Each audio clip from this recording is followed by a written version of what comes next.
ምዕራፍ 33 እግዚአብሔርም ሙሴን እንዲህ ብሎ ተናገረው። ሂድ፣ ለአብርሃምና ለይስሐቅ ለያዕቆብም ለዘርህ እሰጣታለሁ ብዬ ወደ ማልሁባት ምድር፣ ወተትና ማርም ወደምታፈሰው ምድር፣ አንተ ከግብፅ ምድር ካወጣኸው ሕዝብ ጋር ከዚህም ውጣ። አንገተ ደንዳና ሕዝብ ስለሆነ በመንገድ ላይ እንዳላጠፋ እኔ በአንተ መካከል አልወጣምና በፊትህ መልአክ እሰድዳለሁ። ከናናዊውን፣ አሞራዊውንም፣ ኬጢያዊውንም፣ ፌርዛዊውንም፣ ኤዊያዊውንም፣ ኢያቡሳዊውንም አወጣልሃለሁ። ሕዝቡም ይህን ክፉ ወሬ ሰምተው አዘኑ፣ ከእነርሱም ማንም ጌጡን አልለበሰም። እግዚአብሔርም ሙሴን ለእስራኤል ልጆች እናንተ አንገተ ደንዳና ሕዝብ ናችሁ፣ አንድ ጊዜ በእናንተ መካከል በወጣ አጠፋችኋለሁ። አሁንም የማደርግባችሁን አውቅ ዘንድ ጌጣችሁን ከእናንተ አውጡ በላቸው አለው። የእስራኤልም ልጆች ከኮሬብ ተራራ ጀምረው ጌጣቸውን አወጡ። ሙሴም ድንኳኑን እየወሰደ ከሰፈር ውጭ ተክለው ነበር፣ ከሰፈሩም ራቅ ያደርገው ነበር። የመገናኛውም ድንኳን ብሎ ጠራው። እግዚአብሔርንም የፈለገ ሁሉ ከሰፈር ውጭ ወዳለው ወደ መገናኛው ድንኳን ይወጣ ነበር።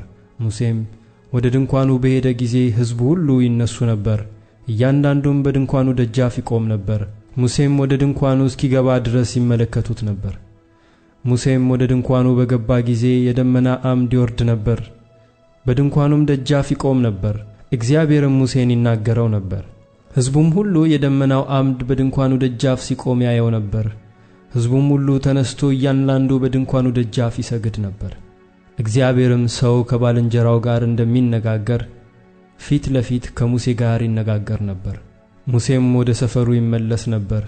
ነገር ግን ሎሌው ብላቴና የነዌ ልጅ ኢያሱ ከድንኳኑ አይለይም ነበር። ሙሴም እግዚአብሔርን እነሆ አንተ ይህን ሕዝብ አውጣ ትለኛለህ፣ ከእኔም ጋር የምትልከውን አላስታወቅኸኝም። አንተም በስምህ አወቅኩህ፣ ደግሞም በእኔ ፊት ሞገስን አገኘህ አልኸኝ። አሁንም በፊትህ ሞገስን አግኝቼ እንደሆነ አውቅህ ዘንድ በፊትህም ሞገስን አገኝ ዘንድ መንገድህን እባክህ አሳየኝ፣ ይህም ሕዝብ ሕዝብህ እንደሆነ ተመልከት አለው። እግዚአብሔርም እኔ ካንተ ጋር እሄዳለሁ አሳርፍህም አለው። እርሱም አንተ ከእኛ ጋር ካልወጣህስ ከዚህ አታውጣን፣ በምድርም ፊት ካለው ሕዝብ ሁሉ እኔና ሕዝብህ የተለየን እንሆን ዘንድ አንተ ከእኛ ጋር ካልወጣህ እኔና ሕዝብህ በአንተ ዘንድ ሞገስ ማግኘታችን በምን ይታወቃል አለው። እግዚአብሔርም ሙሴን በፊቴ ሞገስ ስላገኘ በስምህም ስላወቅኩ ይህን ያልኸውን ነገር አደርጋለሁ አለው። እርሱም እባክህ ክብርህን አሳየኝ አለ።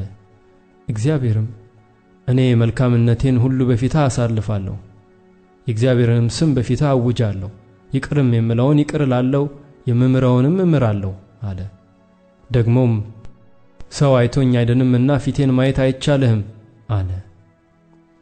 እግዚአብሔርም አለ እነሆ ስፍራ በእኔ ዘንድ አለ፣ በዓለቱም ላይ ትቆማለህ። ክብሬም ባለፈ ጊዜ በሰንጣቃው ዓለት አኖርሃለሁ። እስካልፍ ድረስ እጄን በላይህ አደርጋለሁ፣ እጄንም ፈቀቅ አደርጋለሁ፣ ጀርባዬንም ታያለህ፣ ፊቴ ግን አይታይም።